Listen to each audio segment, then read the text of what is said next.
தமிழ்நாட்டுடைய கட்டமைப்பு உங்களுடைய வருங்கால ஒளிமயமாகும். மாண்புமிகு தமிழக முதல்வர் அவர்கள் வழியிலே உங்களை ஈன்ற பெற்றோர்களை நடக்க சொன்னார் என்று கூறி அனைவருக்கும் இனிய குழந்தைகள் தின நல்வாழ்த்துக்களை தெரிவித்து விடைபெறுகிறேன். நன்றி, வணக்கம்.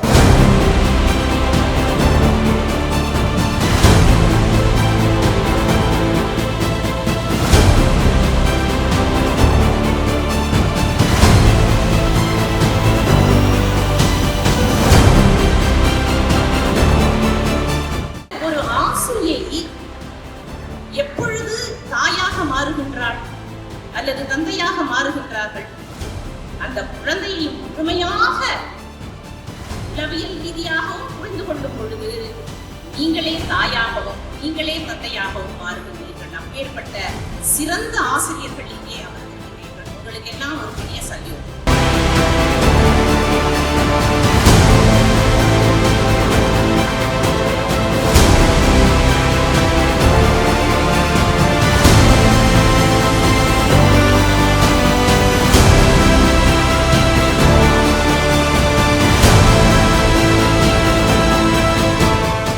நம்முடைய மாணவ செல்லுமுடைய அந்த திறமை என்று சொல்லும் பொழுது ஜவஹர்லால் நேரு ஒரு முறை மாஸ்கோவுக்கு செல்லும்போது அங்கே ஒரு ஓவியத்தை பார்க்குறாரு.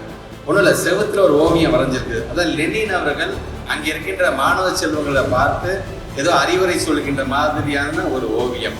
அந்த ஓவியம் என்ன சொல்கிறது என்று சொன்னால் அந்த ஜவஹர்லால் நேரே சொல்றார். லெனின் சொல்றாரு, மாணவ செல்வம் உங்களிடம் நான் வைக்கின்ற வேண்டுகோள் 3 தான். 1, நன்றாக படியுங்கள். 2, நன்றாக படியுங்கள். 3, நன்றாக படியுங்கள் என்று சொல்வது போன்ற அந்த ஓவியம்.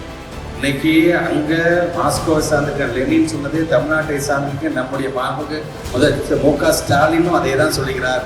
படியுங்கள், படியுங்கள், படியுங்கள். அதை தாண்டி எந்த தடை வந்தாலும் அதை நான் பார்த்துக் கொள்கிறேன் என்று நம்முடைய முதலமைச்சர் சொல்கிறார். உங்கள் அனைவருக்கும் என்னுடைய குழந்தைகளுக்கு நான் நல்வாழ்த்துக்களை தெரிவித்து இந்த உரையை நிறைவு செய்கிறேன். நன்றி, வணக்கம்.